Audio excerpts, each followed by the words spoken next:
Walt Disney Pictures is infamous for their animated movies. Movies that bring magic to children and adults alike, and bring money to the ones that sell them. Money from movie tickets and merchandise and themed inclusions in their 6 different theme parks around the world. But naturally, when you have a catalog of over 50 animated films spanning 8 decades, they can't all be hits. I made a video a few months ago about what I coined Disney's weird era, in which every animated movie Disney released between the years of like 2005 to 2007 were just like objectively weird films. And a comment I received several times was somewhere along the lines of, hey, a movie made during this time was Bolt. I love Bolt. Why didn't you talk about Bolt? So I wanted to clear the air. I love Bolt. I didn't not talk about Bolt because I don't like Bolt. I love Bolt. It's one of my favorite movies. Look, this is my son. But I don't consider Bolt a weird movie in any sense, and so therefore it wasn't included in the weird movie video. But clearly the people love this movie, along with the other movies in this era, and I mean, who am I to deprive the people? So I decided I wanted to make a sequel, and I sat down and I got to thinking and brainstorming, and I thought of the other movies made during this time period that I didn't talk about. And the invisible string tying them together, aside from the era in which they were made, is not their creation, but rather their legacy. And I'm not talking about their legacy among the audience, I'm talking about their legacy among Disney itself. Tell me, dear viewer, when was the last time you saw Treasure Planet merchandise in the Disney parks? When did you have the opportunity to meet Mole Man from Atlantis in the Magic Kingdom? Never in the Magic Kingdom, at least, since I think the only iteration of him being an actual walk-around character was at the 2001 Destination Atlantis movie premiere and briefly in Disney Paris. Look at this freak. You think they want children meeting him on Main Street? No, they have him locked in the Disney catacombs. This era is called the post-Renaissance for a reason. Financially, the animated movies made in the 2000s didn't perform as successfully as the ones in the era before it. And as much as they like to pretend it isn't, Disney's first priority will always be money. Since these movies performed mediocrity, continuing to market them past their release wasn't Disney's priority. So the company pushed them aside in favor of their next big moneymaker, and these movies joined a group unofficially titled by me as the Forgotten Movies. Before you start yelling at me, I know your favorite movie in this video isn't forgotten by you, silly. They're forgotten by the company themselves. Deciding which movies were weird was easy. Figuring out which ones to talk about here gets a little harder. Okay, so I'm gonna go through the list right now. I have the Wikipedia pulled up. I'm gonna go through the list of like the 2000s animated movies to let you know my thought process behind the ones I've picked. If you have absolutely no interest in this, that's totally okay. You can skip to this time code. But you know, just to cover all my bases, I'm gonna just really quickly run through them all. So the Tigger movie, that's like a Winnie the Pooh based movie. It's not a standalone thing, so I'm gonna keep it in a different section. Dinosaur, okay. I really would love to apologize to this user. I don't know the user off the top of my head, but you specifically asked me to talk about Dinosaur. And then I proceeded to not talk about Dinosaur again. But I just had too many in my head for this. Maybe I'll make a separate video about Dinosaur. It's not off the table, but I'm thinking of you, and I love you, and I'm really sorry. Emperor's New Groove. It was a bit of a flop at the time. People know of that movie. There's merchandise. It's talked about. Like, it's not a forgotten movie. So I'm not going to talk about it. Recess, School's Out. That's based on a TV show. Atlantis, The Lost Empire. That's movie number 1. Monsters, Inc. That's Pixar. Return to Neverland. Direct-to-DVD. Peter Pan sequel. Lilo and Stitch. You cannot argue with me that Lilo and Stitch is forgotten in any sense of the word. Stitch is fucking everywhere. Treasure Planet, movie number 2. The Jungle Book 2, that's a sequel. Piglet's Big Movie, that's not really a sequel, but based on an IP. Lizzie McGuire movie, that's based on a TV show. Finding Nemo, Pixar. Brother Bear, movie number 3. Teacher's Pet, I was like, what is this? It's based on a TV show, I think. It says, serves as the finale of the 2000 television series. So, not including it. Home on the Range, movie number 4. The Incredibles, that's Pixar. Pooh's Heffalump movie, that's Winnie the Pooh. They really were loving Winnie the Pooh in the 2000s. Valiant, Chicken Little, The Wild, Meet the Robinsons, all ones talked about in my last video. Cars, Pixar. Ratatouille, Pixar. Enchanted, love that movie. It was like half animation, half not, so I'm not counting it. WALL-E, not talking about it. Pixar. Bolt, movie number 5. I had to kind of figure out how to get from point A to point B, with point B being Bolt. So that's how I did it. These are the lucky movies that we will be talking about today. Okay, that's enough preamble. Let's begin.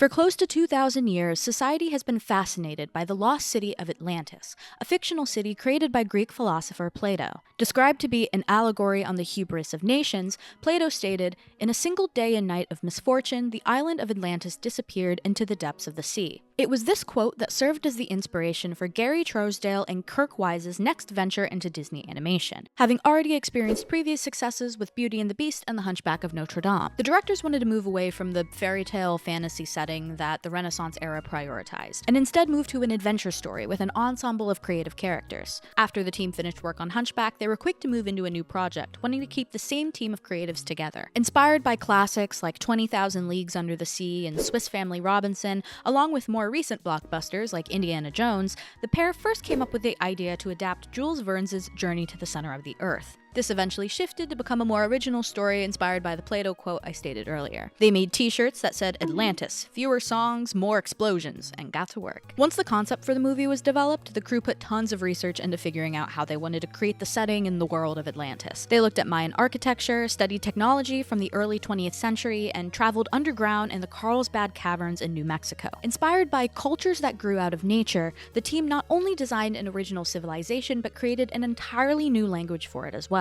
Linguist Mark Okrand, who created the languages utilized in Star Trek, created a new language for Atlantis inspired by Icelandic and Old Nordic. Atlantis is one of several Disney animations to feature a combination of both 2D and 3D animation. The animation and art style itself was inspired by comic books and German poster artists, with the team bringing on Mike Mignola, creator of the Hellboy comics, to assist in character design. The utilization of CGI and digital imagery allowed the artists to increase productivity and use a virtual camera for more complicated scenes, such as the final pull-out scene of the movie, described by animators as the most difficult scene in the history of Disney animation. At the time, it's probably changed since then. Atlantis was one of the only Disney animated features to be shot and produced in 35mm anamorphic format. This was due to directors feeling like a widescreen image was crucial to reference the action-adventure films that the movie was inspired by. And it also was one of Disney's first major attempts to utilize internet marketing, with the film being promoted through Kellogg's with a website and minigames. But will it be Disney's first animated smash hit for the 2000s?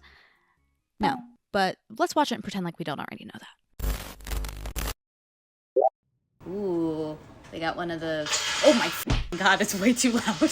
After accidentally blowing my eardrums out, Atlantis begins in 6800 BC, where a massive burst of energy caused by a tsunami is about to destroy the city of Atlantis. A big light calls to the queen and pulls her up into the heavens while her daughter watches, surely traumatized. The light is seemingly caused by some crystal thing that creates a shield around Atlantis and keeps it from being destroyed, but it disappears underwater forever. Years later, we are then brought to 1914 Washington, D.C. Protagonist and archaeolinguist Milo Thatch, not to be confused with my best friend Milo, he didn't name himself after this character, the similarities are just a strong coincidence, is preparing a presentation about the location of the legendary lost city of Atlantis, where he believes a power source could be held. Milo is a janitor at the institution, where the board he's attempting to present to trick him into missing the presentation and ridicule him, not believing his theories. Milo's work is inspired by that of his late grandfather, and is finally believed when he is lightly kidnapped. Oh, they got guns on the wall.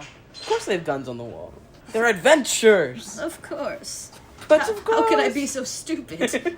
And brought to meet Preston Whitmore, a very flexible friend of his grandfather's. That's what I wish I could do to my body.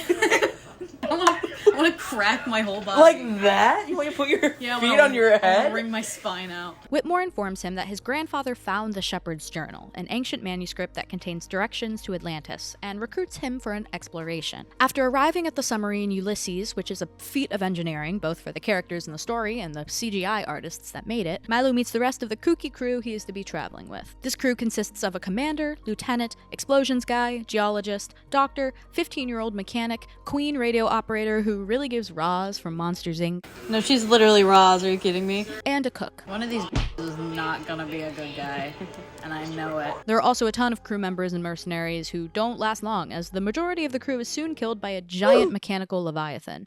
Wonder what the kill count is on this movie already. The surviving members of the crew then continue their expedition through the ancient ruins they end up in, led by Milo and the journal that only he knows how to read. Oh, they're destroying precious parts of history. Of course, in doing so, they just obliterate any historical evidence they come across with drills and bombs. After they learn some fun character exposition around the campfire, the entire campsite gets set ablaze after a midnight bathroom break gone wrong. Milo wakes up to find himself surrounded by masked figures, until one is revealed to be a woman. She heals Milo and he follows her, along with the rest of the expedition, leading them to Atlantis. The mysterious people are discovered to be Atlanteans, and the woman, Princess Kita Gakash. Kita. They refer to her as Kita. Princess Kita takes them to meet the king. They learn that outsiders are not normally allowed and would have been killed on sight, but Kita brought them so that Atlanteans could possibly learn more about their dying culture. Rook convinces the king to let them stay for a night, and the crew volunteers Milo to speak with Kita. He's a little boy. He's awful. I hate that dude. Milo and Kita get to know one another, and Kita has Milo translate ancient ruins she couldn't read. You do swim, do you not? Oh, I swim pretty girl. Pretty good. It's good. Swim good. They discover the power source Milo is looking for is the same crystal that took Kita's mother and is the reason Atlantis is alive. I cannot believe they can hold their breath for this long. Then, in a plot twist I definitely didn't see coming, all of the members of the crew are actually under orders to seize the heart of Atlantis by force. They force Milo to help them and find the chamber with the heart, which calls to Kita and infuses with her. Rourke takes Kita and prepares to drive away with her, but the other crew members have a come-to-Jesus moment and they realize they actually don't want to be responsible for the destruction of an entire civilization. He's like, this is so much more than I signed up for. He's like, I thought it'd be just a bunch of shit that I could look at and analyze and be like, oh, this is so pretty. Now I have to go save a woman? That moment when you think you're just gonna find pottery, but instead you have to save an entire civilization from ruin. They, along with the other Atlanteans, help Milo get Kita back. There's a massive battle scene. Oh my god, so many people have died in this movie. And it all comes to a head by brutally freezing Rourke into a crystal and shattering him. In the end, the group leaves and plans to lie and say that they didn't find anything to protect Atlantis. Milo stays behind to be with Kita, and the group reconnect with their culture. He's their first immigrant. Well, we don't know if there weren't immigrants before True. the city fell into the sea. True. But he's their first one in over 8,000 years. Yeah. Milo Thatcher, the first immigrant ever. Atlantis opened on June 3rd, 2001, at number 2 in the box office on its opening weekend, but by the next weekend it had dropped down to number 4. Prior to its release, reporters speculated that the movie would have a difficult run due to the ever-looming presence of 3D animation and box office competition with a little movie called Shrek. When talking about Disney animated features in the 2000s, Shrek will forever haunt the narrative. Critics were correct, because the ratings were average and critical reception was mixed. People generally praised the movie for its visuals, but felt the story and the characters lacked. The studio had high hopes for the film, and originally planned an animated TV series, as well as an Atlantis rebrand of the Disneyland ride Submarine Voyage. These were both cancelled after the movie underperformed, with the studio opting instead for a direct-to-DVD sequel, and the Submarine Voyage ride choosing to rebrand later to a Finding Nemo theme. Atlantis: The Lost Empire became one of the first names on the list of many 2000s-era Disney animated feature films to get swept under the rug and locked away in the back corner of the Disney vault, disregarded and forgotten by the mainstream.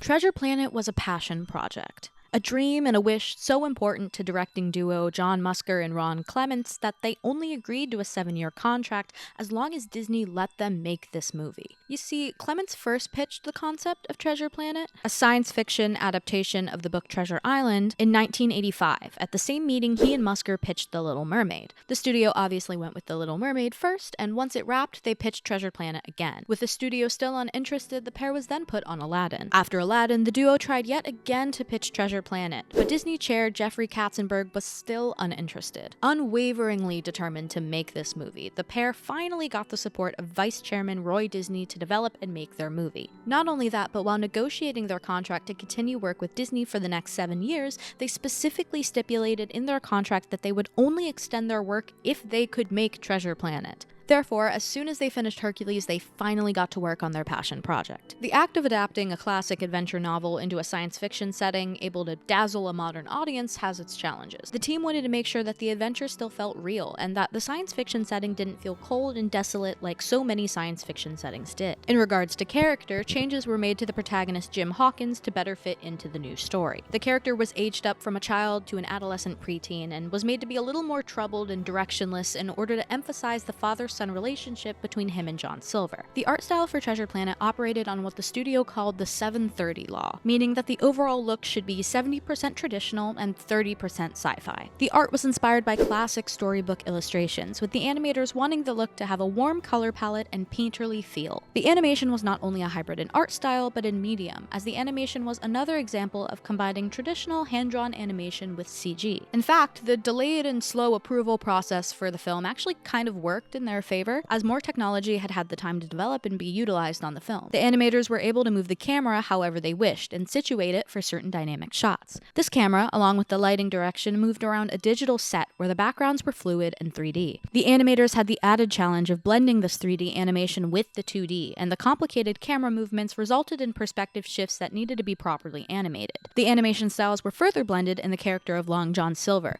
whose arm and leg were 3D while the rest of him was traditional 2D animation. Treasure Planet was the first major studio feature to be released in both regular and IMAX theaters simultaneously. This is, however, according to Wikipedia, and I couldn't find the actual source, so take that information with a grain of salt. This is Treasure Planet. Full disclosure, both Milo and I are sick. So, that's why I sound like this. We begin with a baby Jim Hawkins staying up late at night reading a story about Captain Flint, the creator of the legend Treasure Planet. Oh my god! This is Attack on Titan? No, it's a book. Have you read one of those before? Yes, and I'm making what's called a joke. Have you heard one of those? Blow your nose. Us right now. Us right now. Yeah. After his mom comes in and tells him to go to sleep, we time jump to 12 years later, where a teen Jim Hawkins is being a rebellious hoodlum and getting caught by the robot police. His mother scolds him and laments to Dr. Delpert Doppler about his behavior ever since his father left years ago. Hawkins broods on the roof, and it is there that he sees a spaceship and creature crash land by the inn. He helps the creature to the building, where he proceeds to die on their floor, but not before telling Jim to protect the spherical thing from the cyborgs trying to take it. Jim, Doppler, and his mother escape, and he discovers the sphere is a map to the same treasure planet he read about as a kid. I hate his little rat tail. I know, it's really not, flattering. Doppler and Jim hire a crew to go in search of the planet, consisting of Captain Amelia and her first mate, Mr. Arrow. The ship's cook is a cyborg named Long John Silver, who Jim is immediately suspicious of due to the warning to not trust cyborgs. And rightfully so, since Silver is secretly leading all of the rest of the crew towards an eventual mutiny once they get to the treasure. Bone! He also has a little guy named Morph, who is, unsurprisingly, Milo and I's favorite feature of this movie. Yes! If there's anything we love, We love a little freak. a little freak. Look at him. Oh my god. Jim gets assigned to assist Long John Silver, and though they bicker at first, they eventually develop a bit of a found family father-son relationship. Somebody's gotta do that! This isn't gonna end well! This one member of the crew, a weird crab spider alien named Scroop, senses a weakness in Long John Silver when it comes to Jim. For some reason, I continuously call this guy a freak during the entirety of this commentary. Actually, my word of the day was apparently freak, because I say it 5 million times during this recording. Freak. Evil freak. So, this freak essentially kills the first mate during a treacherous encounter with a black hole, and blames his death on Jim's negligence. Look what you've done. You've gone and gotten yourself a son. And look, you've made him upset. When are we gonna meet Robot Guy? I'm ready for Robot Freak. You'll know who I'm talking about. The next day, Jim overhears a meeting between the crew and learns that Silver is the leader of the mutiny. They approach the long-awaited planet, and once Long John realizes that Jim overheard the crew talking, he launches the mutiny. Amelia, Doppler, and Jim escape, They should be dead. but Amelia gets injured in the crash. Jim thinks he grabbed the map in the escape, but surprise, it's actually Morph. Oh, Morph, you silly little guy, causing trouble for everyone. Whatever, I could never be mad at you. After venturing into the forest, Jim meets Ben, Heyo, Robot Freak. Oh! who is a robot missing his memory chip, and therefore his memory. He was all I knew about this movie as a kid. I knew that there was a weird little robot in it. Because he was a character on the Disney bingo game we would play. He brings them to his home, and they utilize a secret passage in an attempt to sneak back onto the ship and get the actual treasure map, not the Morph one. They get cornered by none other than the head freak of all freaks, Scroop, and after launching him into space, they find the map. That's you right now. Upon their return, however, they're captured by Long John Silver and forced to use the map to get to the treasure. They discover that the map unlocks a portal that can lead them anywhere in the universe, including right to the center of the planet. After they get there and everyone is celebrating in their riches, Jim finds the remains of Captain Flint along with Ben's memory chip. They learn that what Ben had to forget was that there was a tripwire activated as soon as anyone found the treasure, causing the entire planet to collapse and explode. As they try to escape, Long John Silver is forced to choose between the treasure or Jim. The treasure or the boy? The treasure or the boy? The boy is the treasure. Oh my god. Luckily, he chooses Jim, but wouldn't that be crazy if he chose the treasure and the movie just ended? Oh my god, what a twist. As they attempt to escape, Jim realizes that they have to use the portal to teleport them out of there, and he uses his hooligan hoverboard skills from the beginning of the movie to do so. They successfully escape and avoid certain death. Jim catches Long John as he's sneaking out in order to avoid jail, and he invites him to come with. Jim, however, declines, stating he needs to forge his own path. He returns to his mom and becomes a captain? A cop? It's actually not really clear what happens here. Amelia says she'll recommend him to the Interstellar Academy, but unless I missed something, I have no idea what that specifically means. Anyway, he cleans his life up and he cleans his hair up as well. Did you finally get rid of the rat tail? Is it gone? Oh, thank God, it's gone. Yes! That really is a happy ending. The rat tail is gone. Oh my God, he's in the clouds. Oh, but I'm in the trees. I'm in the breeze. Treasure Planet premiered in November of 2002, ranking number 4 in the box office on its opening weekend. As the weeks went on, it didn't earn enough fiscally to be considered a success, and therefore is considered one of the most expensive box office failures of all time. It wasn't received negatively, per se, just averagely. Critics and audiences praised the visuals, with some considering it some of Disney's best, but felt that the story lacked. Since Treasure Island was already a well-known story, having already been adapted many times in the many different formats, audiences and critics weren't enamored by the story. Little was changed, and it was already a story people knew the ending of. And the little which was changed was criticized as well, specifically regarding the decision to age up Jim Hawkins. Terry Rossio, a writer who worked on the script, reflected on the decision, saying the choice was a mistake that changed Hawkins from an amazing and impressive kid to a petulant, unimpressive teen. Once again, Disney tried something innovative and new, a diversion from their Renaissance-era fairy tales, and it didn't pay off. But they weren't giving up hope just yet.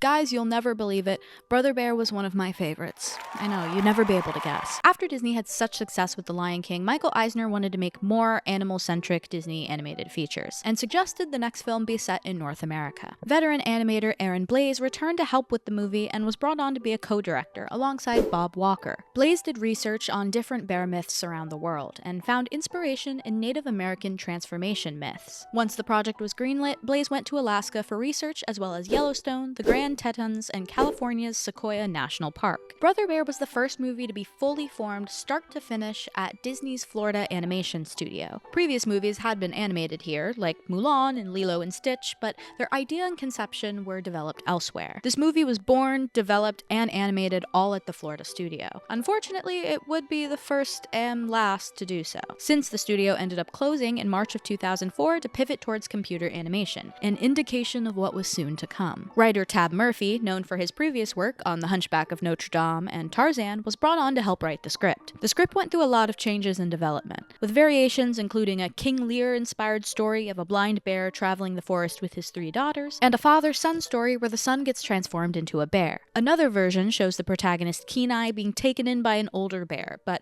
after struggling with that version of the story as well, the older bear was changed to be a cub. The art and animation style was inspired by the previous work of background artist Zhangyuan J.G., who did concept art and background work on Mulan, Tarzan, and Lilo and Stitch, and was brought on to work on Brother Bear. The animators wanted a rugged and artful-looking style, rather than the alternative, which was detailed and highly rendered. Artists did life drawing sessions with live bear cubs at Fort Wilderness in Florida, and studied the animals and settings in order to accurately capture their movements and essence. CG was used in the film, but less than the prior movies mentioned, with it mainly being utilized in quick action sequences like the Salmon Run and the Caribou Stampede. After the success of Tarzan, Tarzan, Phil Collins was asked to compose the songs for Brother Bear and co-write the score. A smart move, because you can't deny it, every song in Tarzan is a freaking banger. Collins was under the impression that he would be singing the songs himself, similarly to Tarzan, but this began to change. Collins still does sing on the majority of the songs, with the exception of Great Spirits, which is performed by Tina Turner.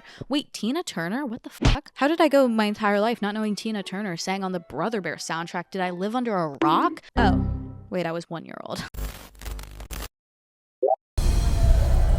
Yes!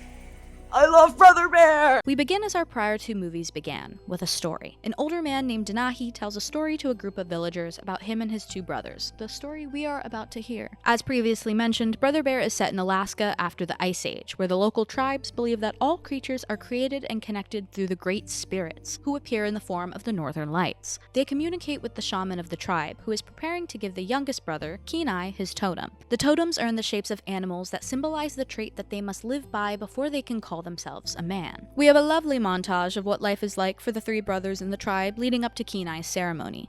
Nemo's somewhere in there. Ready? Nemo! You can't see him, but if you slow the frames down, Nemo's in there. But they all should have died at some point Well, with what they're doing. just you wait. Kenai receives his totem of a bear, which symbolizes love, and he laments about his totem not representing something stereotypically man, like strength or wisdom. Yes, get him, girl. Kenai especially hates it because he thinks bears are monstrous thieves, proven by a bear stealing their fish basket that Kenai himself didn't properly tie up. Kenai follows the trail to get back the basket and ends up coming face to face with the bear. Being a dumb idiot, he throws fucking rocks at her, and she rightfully knocks him over the edge of the cliff. His brothers find him and battle the bear, but the eldest brother, Sitka, ends up sacrificing himself to save his brothers. The bear survives and runs off, but Sitka is killed. Kenai, grieving and upset, goes after the bear and kills her, and the spirits come down from the heavens to retrieve her with, in my opinion, one of the most beautiful sequences in the history of Disney animation. I just got chills. Sitka, now in the spirit form of his totem, the eagle, transforms Kenai into a bear as punishment. His other brother then arrives, and seeing a bear in Kenai's torn clothes, assumes the bear killed Kenai and vows to avenge him. And Mans is having This the poor guy, he's worst having the time. worst day. Kenai wakes up in a daze with the lovely shaman checking him out for a head injury he should probably have. Kenai gets hit in the head a lot during this movie. Hey!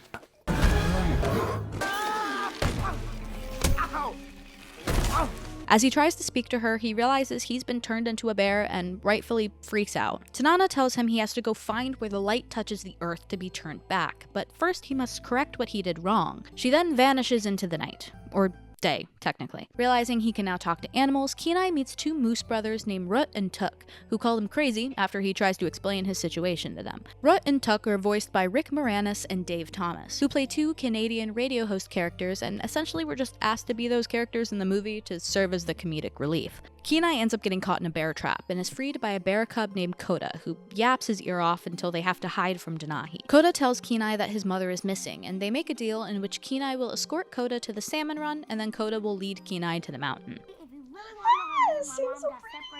And so the two are on their way, which coincidentally is the title of one of the best songs from this movie. Okay. It's time. Yes. Yes. Will you stop it? Yes! I have to cut this. As they travel, they develop a brother-like relationship. He's like walking in his little footsteps. Yeah. He's so cute. They ride on some mammoths to avoid being tracked, and after that they continue their journey on foot. We just have to go through here. We just have to go through hell. They encounter Denahi again, and after avoiding him and a volcanic eruption, they reach the salmon run. Kenai meets the bear family and tries to leave, insisting he doesn't belong there, but the others insist he stays. He becomes content with the other bears and the family, and there's another banger song that I can't play due to copyright, but trust me, it's good. Here's a snippet. That's all you get, that's it. Koda ends up telling Kenai how he got separated from his mom while she was fighting humans, and Kenai realizes with horror that he actually murdered Koda's mom. He eventually confesses to Koda, and Koda runs away, heartbroken that he is now an orphan and his only friend / pseudo-brother actually murdered his mom. Kenai tries to find him but gives up and heads toward the mountain. Denahi and Kenai fight on the mountain but are intercepted by Koda, who tries to save Kenai. Kenai goes to Koda's aid, and the spirit Sitka turns Kenai back into a human, since he's followed his Kenai's virtue of love. However, since Koda is now orphaned by Kenai's hand, Kenai asked to be turned back into a bear so that he can take care of Koda. They're weird, up family now.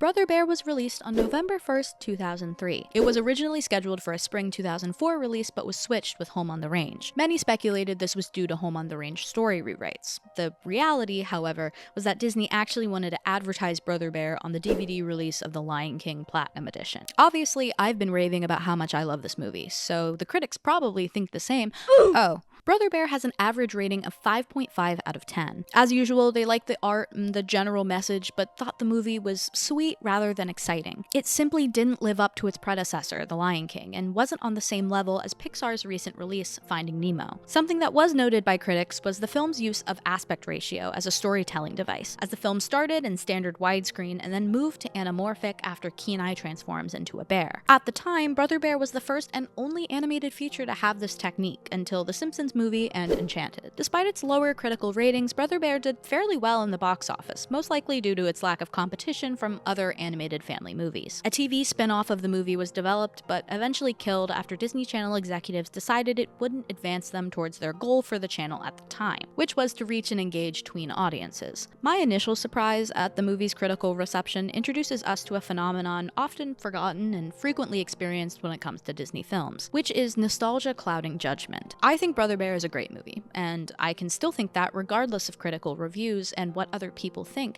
but I also have to remember that a good portion of this is due to the fact that I loved it as a kid. I have positive sentimental connections with the movie and the songs, and this therefore influences how I feel when I rewatch the movie as an adult. Chances are, if you're watching this video because you loved one or all of these movies as a kid, you're experiencing the same thing. I am constantly aware of nostalgia, not only because it's unintentionally the basis of pretty much every video I make, but because we as a society are constantly hungry for it, searching for that feeling we had when life was seemingly easier as a child. Anyways, that's my 2 cents on that. On the other hand, let's talk about one I have absolutely no nostalgia for because I didn't watch it as a kid.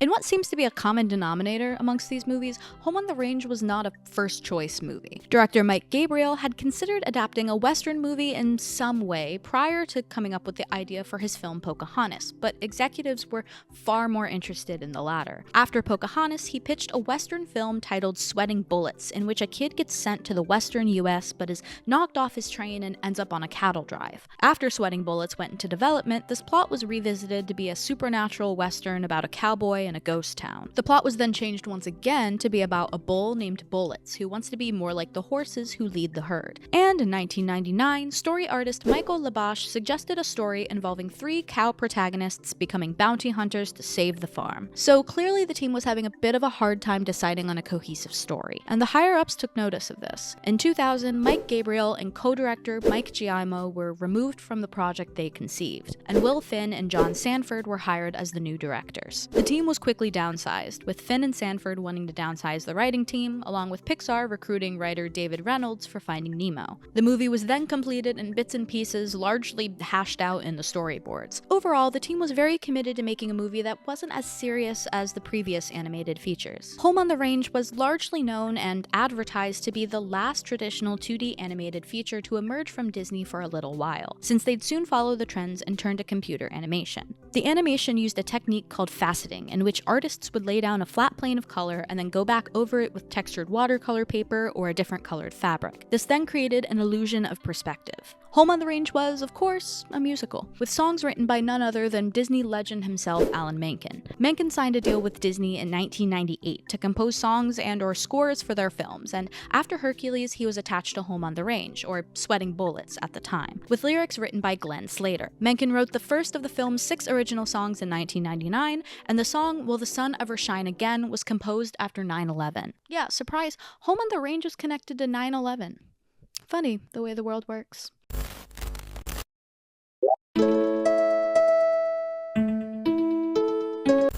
Home on the Range takes place exactly where you would expect it to, Chicago.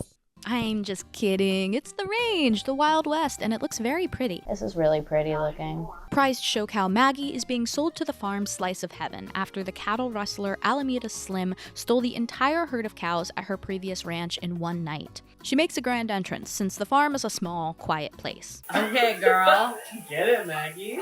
Oh my god. Slice of Heaven has lots of different animals, including 2 other cows named Mrs. Calloway and Grace. There's no cow that looks like that yellow, right? No, but also She looks like she's in kidney failure. She looks jaundiced, but it's her body and not her eyes. God. They learn that the farm is going to be sold to auction if Pearl can't gather enough money in 3 days. Maggie devises a plan to go into the city to try and convince the sheriff and the sheriff's horse to give them more time, and in the meantime, they would go to the county fair and win prizes to raise the money. Ignoring the logistics of how this was going to be accomplished, they get spooked after arriving in town, running into a showgirl performance and accidentally outing one of the performers. Daddy? Son! No, too much is happening. Drag queen? Oh my Yes. Yes! A bounty hunter arrives, and it's revealed that Alameda Slim is the one last wanted criminal, and the prize money is worth $750. Coincidentally, the exact amount of money needed to save the farm. It is so funny how that works. Maggie then gets the idea that they should go after him themselves and win the money for Pearl. Mrs. Calloway is rightfully appalled at the idea, and the two fight after Maggie dirtied her pretty hat. Violence is not going to solve anything. Stop the violence. But the 3 cows go off towards his next targeted cattle group anyways. They arrive at the cattle group and things get uncomfortable very fast. Oh my god. Oh, it's sexist. Oh, I don't. Hey, how's it going? No, I don't like this, Disney. Let me guess. No. Oh. Maybe we can help each other. What the hell? Why is there sexual harassment in this movie? Alameda Slim shows up, and it's revealed that the way he steals the cattle is by yodeling and hypnotizing the cows in a psychedelic acid trip of a sequence that could only be concocted by an animator shroom trip. No sober person could. Oh my god! Grace, however, isn't hypnotized because she's tone deaf, She'll be coming round the mountain. She'll be coming round. and she breaks the other 2 out of their spell. They continue to track Alameda, but encounter the quickest, most insane flash flood ever. What the heck? Oh my god! flood. This is a crazy flood! Oh my god, this is like natural should not disasters still have level her of hat. flooding. She should not still have that hat on. Once they get to safety, Mrs. Calloway and Maggie fight again, and Maggie promises once they get back to the farm, she'll leave. Then there's a montage sequence where everyone is depressed about the current outcome of things, and if there ever was a part to put the 9/11 song in, it is right now. Here it is. Now, who took that picture? There's no people here at this Literally farm. took that picture. I think this is the song that was written after 9/11. Yeah, it is. Anyways, once the gloom is done, the cows wake up to find that Grace has befriended a rabbit that agrees to help them find Slim. Back in his hideaway, Slim is getting ready to go after Slice of Heaven as the buyer he disguises himself as, since his grand plan is stealing the cattle and then buying the farm when the owner inevitably has to sell it. I put on my spectacles. Hey, who are you? Where's Uncle Slam? Oh. It's such a stupid bit. The cows arrive along with Buck, the sheriff's horse, who has also been tracking Slim, and there's this crazy minecart chase sequence. The cows almost get captured, but Buck ends up saving them, and they crash the train directly into Slice of Heaven to expose Alameda Slim as the buyer. Then, since they caught him, they get the money and the farm is saved. All that's left now is a classic end of the movie dance scene. Oh no. No. Oh no. 2 kings, huh? Full house. And the Joker is wild. No. No. Well, that wasn't on there. Did this make money? Did this? And you know what? Good question. Let's find out from Julia right now. Yeah, Julia, cut to Julia. Thanks, Milo and I from the past. If you haven't realized already that there is a direct correlation between these forgotten movies and their mediocre critical reception, I I don't know what to tell you, that's kind of the point of this video. Home on the Range had an average rating of 5.7 out of 10, and to be honest, I don't know if the company expected anything better. Critics felt it was generally fun for kids and just a fun movie in general, but didn't have a big message or a classic feel. And when Disney has set itself apart from other studios by doing so, it makes anything that doesn't pale in comparison. To quote a review from AWN.com, is Home on the Range good enough to save the traditional hand-drawn form of animation? In my opinion, that is not a burden the movie needs to carry. Home on the Range offers the kind of animation one is happy to see more than once, and that is its own reward.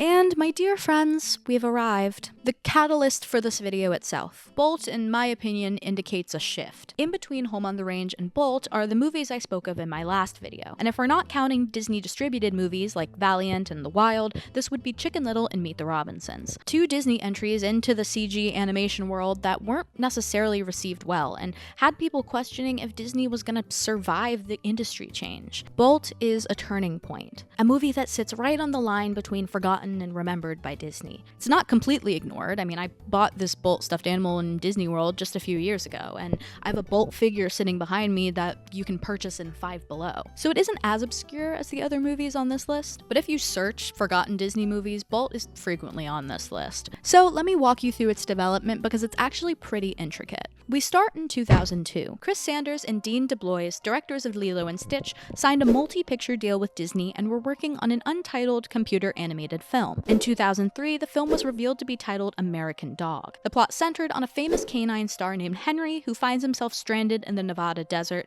with a one-eyed cat and a radioactive rabbit searching for new homes. Henry still believes he's on television. In 2005, conceptual artwork was shown at SIGGRAPH, and people reported on the new Disney movie. However, as production continued, troubles arose. The film was considered too surreal and bold by executives at Disney, and Sanders was resistant to rewrites and changes. People had issues rationalizing Henry's actions, and plot points that were making sense to Sanders weren't translating for others in the studio. In 2006, Disney officially acquired Pixar. John Lasseter and Ed Catmull were appointed Chief Creative Officer and President of Disney Animation and began to give their input on the films in development. Lasseter attended 2 screenings of American Dog and provided notes, but by the end of 2006, Chris Sanders was removed from the project. Around the same time, the Disney feature animation division itself experienced layoffs and laid off approximately 160 employees. The decision to remove Sanders from the project most likely came from Ed and John, and according to Lasseter, this was due to Sanders' resistance to the suggested changes. Within a few months, Sanders joined the club of individuals whose ideas were scorned by Disney, and went where most of these club members go: DreamWorks. He went on to co-direct How to Train Your Dragon and The Croods, as well as direct The Wild Robot. So, all in all, I think he did pretty okay. I think he's alright. As for American Dog, Chris Williams and Brian Howard became the new directors and redid several parts of the story, getting rid of the rabbit and cat characters and redesigning Henry to be Bolt. They also changed the setting from the previously decided American Southwest due to its similarity to the recent Pixar release Cars. After all of these story changes and rewrites, the animation team had only 18 months to complete the animation, as opposed to the usual 4 years required for a computer animated feature. But despite these changes, Bolt was completed, and American Dog was lost and abandoned, forced to live on through the Lost Media Wiki and Disney Lost Media iceberg videos. We open with quite possibly one of the cutest openings of all time, which is a bunch of puppies in a pet store. There he is. Baby. Oh, there's the baby. Why is he like the only white one? You know, Don't take that out of context. No comment. No comment. Oh my god. I want a puppy. Can we get a puppy? No. Baby Penny adopts Baby Bolt, and then there's a massive tone shift in which Bolt gets a tattoo and superpowers, and Penny's father gets kidnapped by the evil Dr. Calico. The two embark on a super spy mission in which they have to save Penny's father. The next series of events had a chokehold on 6-year-old me. Bolt has superpowers and helps Penny fight off Dr. Calico's goons with super speed, laser eyes, and a super bark. After he unleashes his super bark, Penny shepherds him into their trailer and the director yells cut the moment they're out of sight, revealing it's all a TV show. In order to make the performance more realistic, the production team pretends that Bolt actually does have superpowers and everything they're experiencing is real. Yes, this is major gaslighting at its finest, and sure, I could get into the seemingly impossible logistics of how they shot this. There is absolutely no way that Bolt has never once spotted a camera or the boom mic that got in the shot at one point. Every effect would have to be practical and everything would have to be shot in one take, and this also seems like the most complicated performance choice ever. It is 10 times harder to do this rather than just have Bolt know he's on a TV show, but hey, it's the plot of the movie, they're Truman showing the dog, I'll suspend my disbelief for a few hours. That being said, these logistical problems don't seem to be causing any financial strain on the production because, as a representative from the network says, the biggest issue is the show's predictability. The audience apparently is frustrated with the happy endings, and she informs them that if they don't increase their ratings and change up the story, everyone will be fired. In Bolt's trailer, Penny tries to distract him while he, rightfully, is anxious as fuck because he believes enemies could just appear at any moment. She wishes Bolt could be a real dog and asks her agent, Neil Patrick Harris, but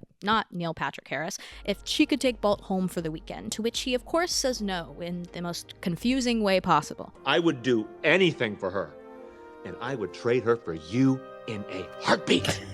Crazy line.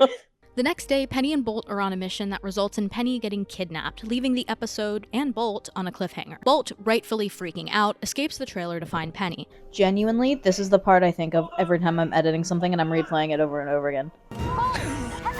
He gets trapped in a box, which then gets shipped across the country to good old New York City.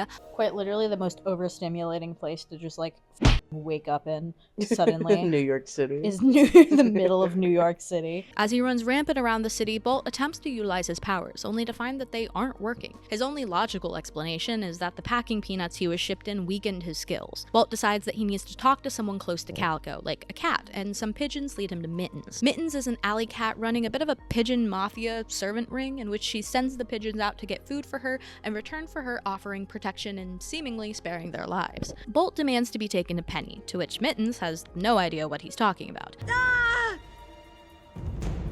Eventually, Mittens realizes Bolt's from Hollywood and tells him that's where Penny is. Bolt insists that she takes him there, and their journey begins. After a bit of a scuffle, resulting in Bolt learning he isn't invincible, Bolt experiences hunger for the first time. Mittens brings him to an RV campsite where she teaches him to beg for food, and at this RV site we meet Rhino, a passionate hamster who is a massive fan of Bolt and joins them on their journey. As they attempt to jump onto a moving train, Rhino mentions the things Bolt does on the magic box, and Mittens realizes he's from a TV show. After the train jumping incident goes terribly wrong, Mittens refuses to go with Bolt. Their debacle catches the attention of animal control, and they get captured and taken to the shelter. Back in Hollywood, Penny is making lost dog posters when Neil Patrick Harris tells her that they've found Bolt. They're lying, of course, and it's just another trained dog that looks like Bolt. The company exec tells her that she has to move on and they need to keep filming the show, which is brutal to tell a little girl. You can't just be like, hey, we need to film, but we can keep looking on the side. You just have to film with this dog for now. No, she's like, you have to give up. Like, sorry, your dog's gone. We have to keep filming or people are getting fired. Jesus. Bolt tries to use his powers to escape the animal control truck, still in denial that it's all fake, but once he does break out, it's revealed to have been Rhino opening the door all along. Yoink! Bolt realizes it really has been fake this entire time, but they still have to go save Mittens. They free Mittens, but not before causing a ridiculous amount of property damage in the process. Oh my god. Christ. And probably also costing some people their careers. Hold on right there! Now, finally realizing that he's just a dog, Mittens helps teach him how to do just that. Be a dog. As they do this, they continue to travel across the country to another wonderful song I can't play. Here's a snippet. This guy's like, I'm being haunted by this hamster. I'm seeing this hamster everywhere we go. They made it to Vegas. They're gonna go gamble. I just processed what you said. You said they're gonna go gamble. What could they possibly gamble with? They have no money. After bonding and learning, Mittens sets up a place where they can live, but Bolt denies it, still wanting to find Penny. Mittens is convinced that Penny is just an actress doing her job, who doesn't really love him and has forgotten him, but Bolt still isn't convinced and he goes off after her. Eventually, Mittens and Rhino follow. Knowing how deep the shrapnel's going to pierce your hide, go. You're not going to war, dude. Well, might as well be. Right, because War looks like sitting on a comfy couch going War down looks the like highway. LA. The LA highways. War looks like the LA interstate. Bolt makes it back to Hollywood in his old trailer, where we proceed to have one of the most heartbreaking scenes in the history of Disney cinema. Okay, I'm being dramatic. A lot of animal parents have died, but I hate this scene. Bolt sees Penny with the other actor dog and thinks he's being replaced. Oh my god, no, baby, it's not real. No, just stay there. Don't walk away.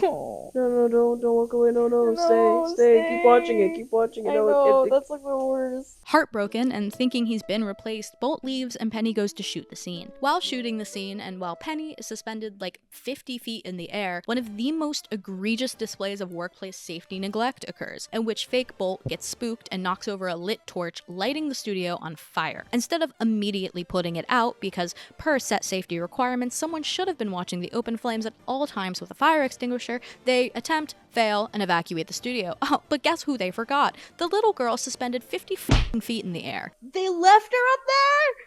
Are you kidding me? Yeah, like there The should have been. girl, There should have your been someone number there. one, she should have immediately been Been lowered down lowered the down. moment this happened. Who the hell is the crew they hired for this? It's a miracle this show wasn't shut down already due to obvious safety neglect and the insane amount of money they had to be spending on practicals, but whatever. Anyways, Bolt hears Penny yelling for help and goes in to save her. He attempts to lead her through the burning studio, and when they can't get out, he barks through the air vents to alert everyone they're still inside. The firefighters get them out, and Penny's mom tells Neil Patrick Harris to suck it and that they quit. We get a nice little epilogue where it's revealed that not only is Bolt reunited with his family, but Mittens and Rhino have been adopted by them as well. And I love to think about what Penny and her mom's reaction was upon seeing that their dog was back, but like accompanied by a random cat and then a hamster in a plastic hamster box just free roaming the streets. And they were like, yeah, you know what, weirder things have happened to us, and then they just adopted them.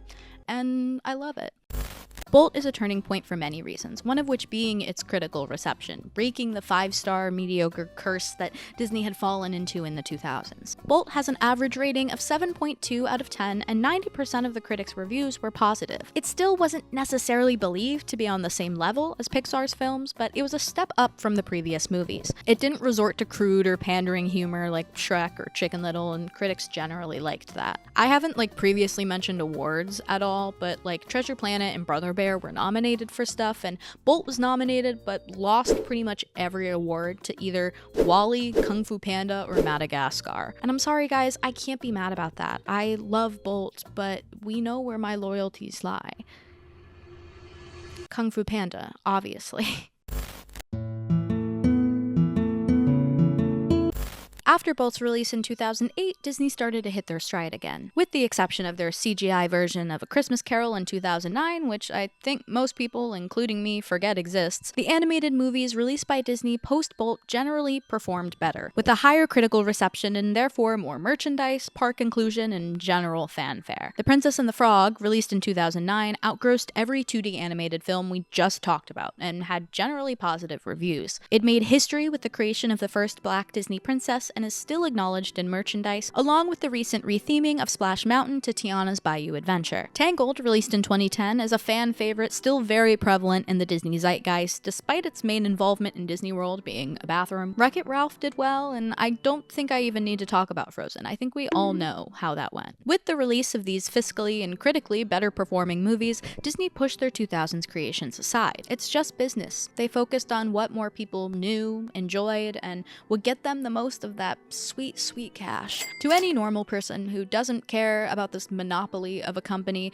they were movies that were released and forgotten about, unimportant to the Disney brand. Some may even, therefore, view them as failures. But what does it mean to fail? In the entertainment world, and just the business world in general, something fails if it doesn't make back the money it spent to create the thing. If it underperforms, if it doesn't dazzle the box office, it's considered a failure. But is it really a failure if even just one person out there enjoyed it? Who loved it enough to argue in Reddit comment sections for its honor, to suggest a random girl online makes a video about it because they love hearing about it so much? Did it really fail if a generation thinks so fondly of it? If a group of creators creators got to make something they always dreamed of making, if they got to use their art to express complicated feelings and unique stories that they always wanted to tell, success cannot occur without failure, and any failure that occurred in the 2000s resulted in the successes of the 2010s. The Disney animated features of the 2000s were creative experiments and innovative building blocks that much of modern Disney animation sits atop of today. Sure, you can argue technical achievements and story quality in animation all you want,